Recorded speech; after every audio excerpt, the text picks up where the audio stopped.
ഇന്നത്തെ ഏറ്റവും പ്രധാനപ്പെട്ട വാർത്ത നമ്മുടെ ദുബായിൽ നടന്ന എയർ ഷോയിൽ നമ്മുടെ തേജസ് വിമാനത്തിൻ്റെ തകർച്ച, ഒരു പൈലറ്റിൻ്റെ അതിദാരുണമായ മരണം, അത് കണ്ടു നിൽക്കേണ്ടി വരുന്ന ആയിരക്കണക്കിന് ഇന്ത്യക്കാരുടെ സങ്കടം, ഇതൊക്കെയാണല്ലോ. എന്താണ് ഈ തേജസ് അപകടത്തിൻ്റെ വിശദാംശങ്ങൾ? ഏറ്റവും പുതിയ അത് ഒരുപാട് നമ്മൾ അഹമ്മദാബാദ് മറ്റേ വിമാനത്തിൻ്റെ തകർച്ചയും ഇതുപോലെ ചർച്ച ചെയ്തതാണ്. അതിൻ്റെ സാധാരണഗതിയിൽ ധാരാളം വിദഗ്ധന്മാർ സംസാരിക്കുന്നതൊക്കെ ഞാൻ കേൾക്കുകയൊക്കെ ചെയ്തിരുന്നു, വായിക്കുകയൊക്കെ ചെയ്തിട്ടുണ്ട്. മറ്റേ എയർഫോഴ്സിൽ തന്നെ പൈലറ്റുമാരായിരുന്നവരും ഒക്കെ സംസാരിക്കുന്നത്, യൂറേഷ്യൻ ടൈംസിലൊക്കെ എഴുതുന്ന ജിമ്മി ഒക്കെ സംസാരിക്കുന്നതും ഒക്കെ കേട്ടു. അപ്പോൾ എല്ലാവർക്കും ഇത് ശരിക്കും എങ്ങനെ സംഭവിച്ചു എന്ന് പറയാറായിട്ടില്ല. അതിൻ്റെ വോയിസ് റെക്കോർഡറും ഒക്കെ വരണം. ഇതിനൊരു കമ്മിറ്റി രൂപീകരിച്ചിട്ടുണ്ട്, അവർ പരിശോധിക്കണം. അപ്പോൾ ഇത് 24 കൊല്ലത്തെ ചരിത്രത്തിൽ ഇതിനു മുമ്പ് ജയ്സാൽമീറിൽ ഒരു അപകടം നടന്നിട്ടുണ്ട്, തേജസ് തകർന്നിട്ടുണ്ട്. അത് കഴിഞ്ഞ് രണ്ടാമത്തെ അപകടമാണ്. അപ്പോൾ 24 കൊല്ലത്തിൻ്റെ ഇടയ്ക്ക് 2 അപകടമേ ഉള്ളൂ ഉണ്ടായിട്ടുള്ളത്. തേജസിൻ്റെ ശക്തിയെ തന്നെയാണ് കാണിക്കുന്നത്. നമ്മൾ തദ്ദേശീയമായി വികസിപ്പിച്ച പോർ വിമാനം, ലൈറ്റ് കോമ്പാറ്റ് എയർക്രാഫ്റ്റ് LCA, കനം കുറഞ്ഞതാണ്, സൂക്ഷ്മമായി നല്ല വേഗത്തിലുമൊക്കെ സഞ്ചരിക്കുന്നതുമൊക്കെയാണ് നമ്മുടെ ഒരു ശക്തിയുമാണ്. പക്ഷേ ഇതിൻ്റെ എൻജിൻ ജനറൽ ഇലക്ട്രിക്കിൻ്റേതാണ്. അമേരിക്കയിലെ കമ്പനിയാണ് ജനറൽ ഇലക്ട്രിക്. അവരോട് നമ്മൾ അപ്ഗ്രേഡ് ചെയ്ത ഒരു എൻജിൻ തരണം, പഴയതിന് പകരം എന്ന് ചോദിച്ചിട്ട് അവർ അപ്ഗ്രേഡ് ചെയ്ത എൻജിൻ തരുന്നില്ല. പിന്നെ HAL ആണ്, ഹിന്ദുസ്ഥാൻ എയറോനോട്ടിക്സ് ലിമിറ്റഡ്, ബംഗളൂരുവിലെ, അവർക്കാണ് നമ്മുടെ ഡിഫൻസ് മിനിസ്ട്രി കരാർ കൊടുത്തിരിക്കുന്നത്. 400 ചില്ലുവാനം തേജസ്സിനുള്ള കരാറുണ്ട്. ഇത് മര്യാദയ്ക്കാണെങ്കിൽ ഒരു വർഷം 30-35 തേജസ് ഈ എയർഫോഴ്സ് സ്ക്വാഡ്രണിലേക്ക് ചേരേണ്ട കാര്യമൊക്കെ ഉണ്ട്. ഈ കോവിഡും അങ്ങനത്തെ പല കാര്യങ്ങളും പറഞ്ഞിട്ട് ജനറൽ ഇലക്ട്രിക് നമുക്ക് കുറേ കാലം ഈ എൻജിൻ തരുന്നത് താമസിപ്പിച്ചുകൊണ്ടിരുന്നു.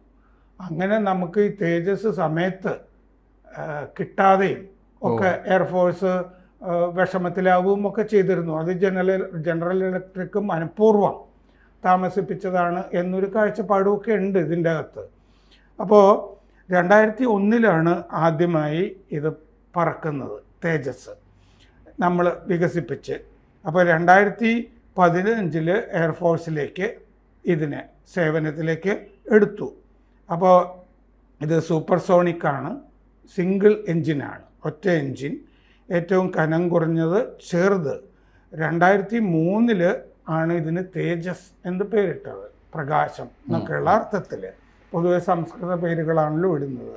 ഇതിന് 2 വേരിയൻസ് ഉണ്ട്, Mark 1, Mark 1A എന്ന് പറഞ്ഞിട്ട്. രണ്ടാമത്തതൊക്കെ വികസിപ്പിച്ച് അവസാന ഘട്ടത്തിലൊക്കെയാണ്. അപ്പോൾ IAFന് 30 Mark 1 2 സ്ക്വാഡ്രൺ ആണുള്ളത്. 6 ട്രെയിനർ വിമാനങ്ങൾ ഈ പൈലറ്റുമാരെ പരിശീലിപ്പിക്കാനുള്ള തേജസ് ഉണ്ട്.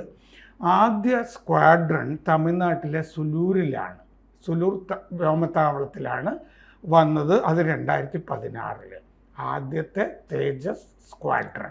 2 സ്ക്വാഡ്രണാണ് ഉള്ളത്. രണ്ടാമത്തെ സ്ക്വാഡ്രൺ ഗുജറാത്തിലെ നാലിയ വ്യോമത്താവളത്തിലാണ് ഉള്ളത്. 141 Mark 1 ഓർഡർ കൊടുത്തിട്ടുണ്ട്. 41 ട്രെയിനർ വിമാനങ്ങളും 324 നമ്മൾ വാങ്ങിയിട്ട് 18 സ്ക്വാഡ്രണുകൾ തേജസിൻ്റെ രൂപീകരിക്കാനാണ് പ്രതിരോധ വകുപ്പിൻ്റെ പദ്ധതി. ഇതൊക്കെ നമ്മുടെ വ്യോമസേന മേധാവിയൊക്കെ ആവശ്യപ്പെട്ട് തുടങ്ങിയിട്ട് കുറേ കാലമായി നമുക്കിങ്ങനെ സ്ക്വാഡ്രണുകൾ വേണം എന്നുള്ളത്. ഈ Mark 2 രണ്ടാമത്തെ വേരിയൻസ് കനം കുറച്ച് കൂടിയതാണ്, വികസിപ്പിച്ച് അവസാന ഘട്ടത്തിലുള്ളത്. നമ്മൾ 1963 മുതൽ മിഗാണ് ഉപയോഗിച്ചിരുന്നത്. അപ്പം മിഗിൻ്റെ സേവനം കഴിഞ്ഞ് അതിനെ യാത്രയാക്കുകയൊക്കെ ചെയ്തു അടുത്ത കാലത്ത്. അപ്പം മിഗ് നമുക്ക് 874 ഉണ്ടായിരുന്നു. മിഗിനെ റീപ്ലേസ് ചെയ്തിട്ടാണ് തേജസ് വരുന്നതെന്ന് പറയാം. പക്ഷേ അത് റീപ്ലേസ് ചെയ്തൊന്നും നിങ്ങൾ കരുതണ്ട, നമ്മളൊരു ആധുനിക വിമാനം തന്നെയാണ് കൊണ്ടുവരുന്നത് എന്ന കാഴ്ചപ്പാടും ഉണ്ട്. 1983 തന്നെ LCA, കനം കുറഞ്ഞ കോമ്പാറ്റ് പോർവിമാനം, ലൈറ്റ് കോമ്പാറ്റ് എയർക്രാഫ്റ്റ് എന്നുള്ള പദ്ധതി നമ്മൾ നടപ്പാക്കുന്നുണ്ട്. എയറോനോട്ടിക്കൽ ഡെവലപ്മെൻറ്റ് ഏജൻസി നമ്മൾ രൂപീകരിച്ചു ഇതിനു വേണ്ടി. HALന് കോൺട്രാക്റ്റ് കൊടുത്തു. ഫ്രാൻസിലെ ഈ റഫേലൊക്കെ ഉണ്ടാക്കുന്ന ദസോൾട്ട് കമ്പനി ഇതിൻ്റെ ഡിസൈൻ ചെയ്തു തരാമെന്നൊക്കെ ആദ്യകാലത്ത് പറഞ്ഞിരുന്നു. അത് കഴിഞ്ഞ് അമേരിക്കയിലെ ലോക്ഹീഡ് മാർട്ടിൻ പ്രധാനപ്പെട്ട വിമാന കമ്പനി രൂപകൽപ്പനയിൽ പങ്കുവയ്ക്കാമെന്നൊക്കെ പറഞ്ഞു. പക്ഷേ 1998 നമ്മൾ ആണവ സ്ഫോടനം നടത്തിയല്ലോ. അത് കഴിഞ്ഞ് നമുക്കെതിരെ ഉപരോധം വന്നു അമേരിക്കയുടെ. അപ്പോൾ ലോക്ഹീഡ് മാർട്ടിൻ ഇതിൻ്റെ ഡിസൈനിൽ പങ്കുചേരുന്നില്ല എന്നും പറഞ്ഞു. INS വിക്രമാദിത്യ നമ്മുടെ വിമാനവാഹിനി, അതിൽ തേജസ് ഉണ്ട്. അതുപോലെ 2012 രണ്ടാം പകുതിയിൽ തേജസ് ഈ വിമാനങ്ങൾ നമ്മൾ ഗ്രൗണ്ട് ചെയ്തു എന്ന് പറഞ്ഞാൽ എന്തോ കുഴപ്പം കണ്ടിട്ട് റിപ്പയർ ചെയ്യാൻ വേണ്ടിയിട്ടാണല്ലോ ഇത് ഗ്രൗണ്ട് ചെയ്യുന്നത്. 3 മാസം ഇത് റിപ്പയറൊക്കെ ആയിട്ട് കിടന്നിരുന്നു 2012. അതിൻ്റെ ഇജക്ഷൻ സിസ്റ്റം ശരിയാക്കാൻ വേണ്ടിയിട്ടാണ്. ഈ ജയ്സാൽമീറിൽ ഇതിന് മുമ്പ് തകർന്നപ്പോൾ പൈലറ്റ് ഇജക്റ്റ് ചെയ്ത് രക്ഷപ്പെട്ടു. ഇതിൽ അത് സംഭവിച്ചില്ല ദുബായിൽ. അപ്പോൾ ആ ഇജക്ഷൻ സിസ്റ്റത്തിന് തകരാറുണ്ട് എന്ന് പറഞ്ഞിട്ടാണ് 3 മാസം 2012 ഗ്രൗണ്ട് ചെയ്തത്. ഞാൻ പറയുന്നത് ആ ഇജക്ഷൻ സിസ്റ്റത്തിന് മുമ്പ് ഒരു തകരാറ് കണ്ടിരുന്നു എന്നുള്ള കാര്യം നമ്മൾ പറയുകയാണ്. 2015 കംട്രോളർ ആൻഡ് ഓഡിറ്റർ ജനറൽ റിപ്പോർട്ടിൽ ഈ തേജസ് വിമാനത്തിന് ചില അപാകതകളുണ്ട് എന്ന് പറഞ്ഞിരുന്നു. അത് ലാക്ക് ഓഫ് കോമ്പാറ്റ് എൻഡ്യൂറൻസ് എന്ന് പറഞ്ഞിരുന്നു. എന്ന് പറഞ്ഞാൽ പോരിൽ ഇങ്ങനെ കുറേ നേരം നിൽക്കാനൊന്നും കഴിയില്ല എന്നൊക്കെയുള്ള സംഗതിയൊക്കെ ഉണ്ടായിരുന്നു. പിന്നീട് ഇതൊക്കെ നികത്തി എന്നാണ് വിശ്വാസം. മൊത്തത്തിലൊരു 15,000 കോടി രൂപയുടെ പദ്ധതിയാണ് ഈ തേജസ് എന്ന് പറയുന്നത്. എല്ലാം അതിൻ്റെ നോക്കിക്കഴിഞ്ഞാൽ.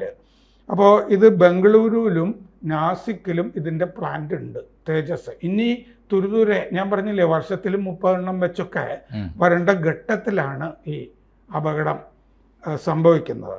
അതുപോലെ പല രാജ്യങ്ങളും ഇതിൽ താല്പര്യം കാണിച്ചിട്ടുണ്ട് വാങ്ങിക്കാൻ. നമ്മളിപ്പോൾ വലിയ തോതിൽ ആയുധ കച്ചവടം നടത്തുന്ന ഒരു വൻശക്തി എന്നുള്ള നിലയിലേക്ക് വരികയാണ്. ആയുധ കച്ചവടം വഴിയാണ് സത്യത്തിൽ ഒരുപാട് പൈസ കിട്ടുന്നത്. മിസൈലിനൊക്കെ കോടിക്കണക്കിനല്ലേ വരിക. Brazil, Congo, Argentina, Australia, Botswana, Egypt, Malaysia, Nigeria, Philippines, Sri Lanka, UAE ഒക്കെ ഈ തേജസ്സിൽ താല്പര്യം കാണിച്ച് വന്നിട്ടുള്ള രാജ്യങ്ങളാണ്. അപ്പോൾ ഈ അപകടം കൊണ്ട് ഈ താല്പര്യം കുറയുമോ എന്നുള്ളൊരു വിഷയമുണ്ട്. അത് കൂടുതൽ ചർച്ച ചെയ്തിട്ട് കാര്യമില്ല. അവരിതിൻ്റെ ശേഷി ഒരിക്കൽ ഇവിടെയൊക്കെ വന്ന് വിലയിരുത്തി കഴിഞ്ഞതുമാണ്.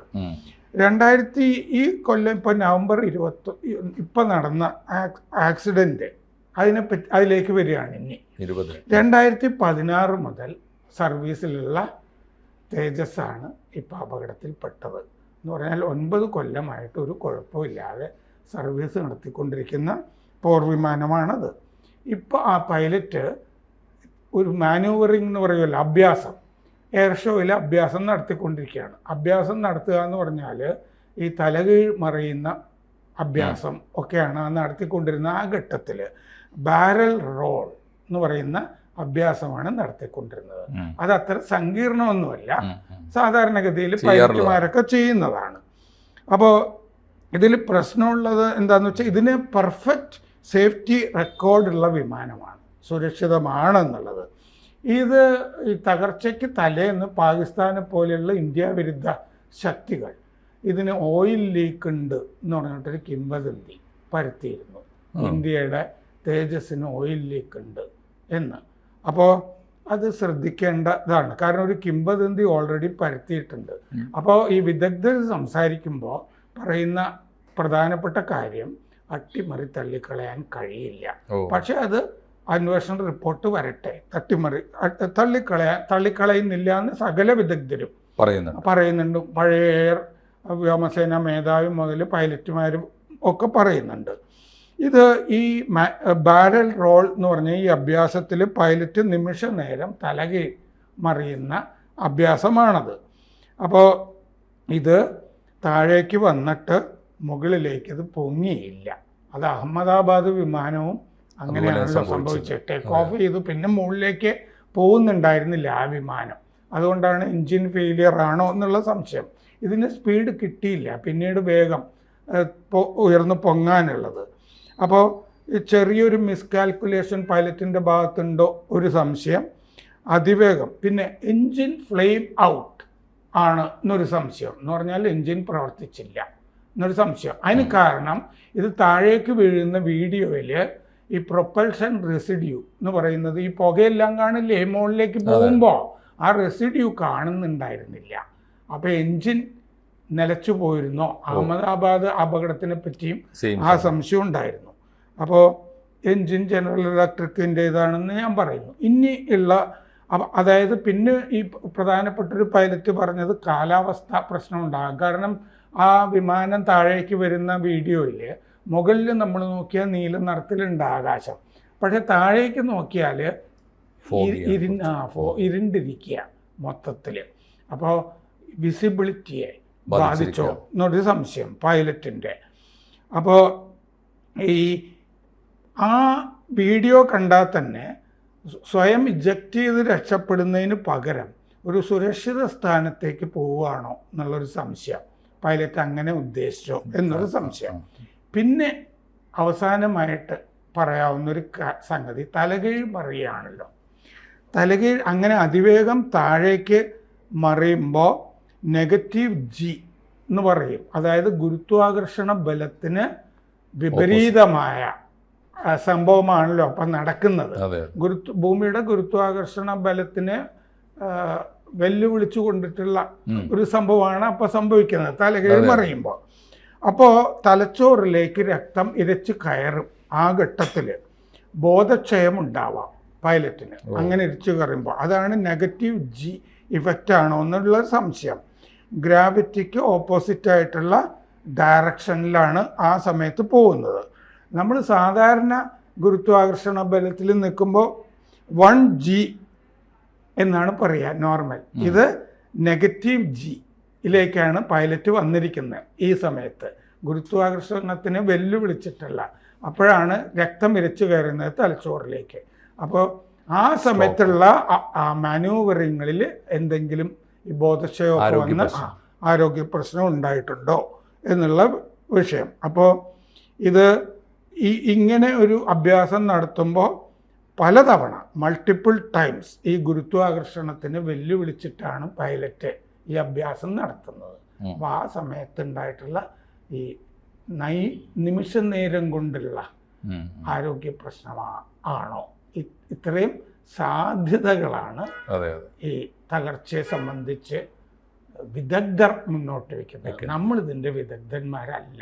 തീർച്ചയായിട്ടും നമുക്ക് ഈ വാർത്ത പ്രേക്ഷകർക്ക് കൈമാറാൻ മാത്രമേ ഈ സമയത്ത് നിവൃത്തിയുള്ളൂ. എന്തായാലും ഇപ്പോൾ സാറ് ഇത്ര ഡീറ്റെയിൽ ആയിട്ട് പറഞ്ഞതിൽ നിന്ന് മനസ്സിലാക്കാവുന്ന ഒരു കാര്യം, തേജസിന്റെ ലോകം അങ്ങനെ അവസാനിക്കുന്നതല്ല. വിശാലമായൊരു ലോകമാണ്. 25 കൊല്ലത്തെ നമ്മുടെ ക്രിയാശേഷിയുടെയും നമ്മുടെ ക്രിയേറ്റിവിറ്റിയുടെയും നമ്മുടെ സായുധ ശേഷിയുടെ ഒക്കെ ഒരു ഭാഗമാണ്.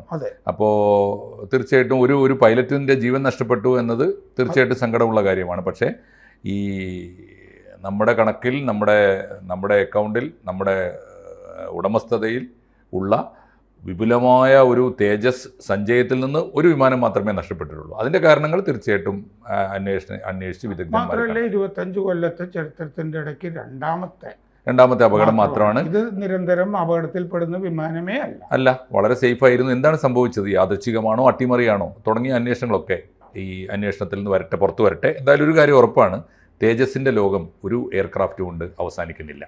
കൂടുതൽ വാർത്തകളും വിശേഷങ്ങളും നിങ്ങളിലേക്ക് എത്താൻ ABC മലയാളം സബ്സ്ക്രൈബ് ചെയ്യുക, ബെൽ ബട്ടണും അമർത്തുക.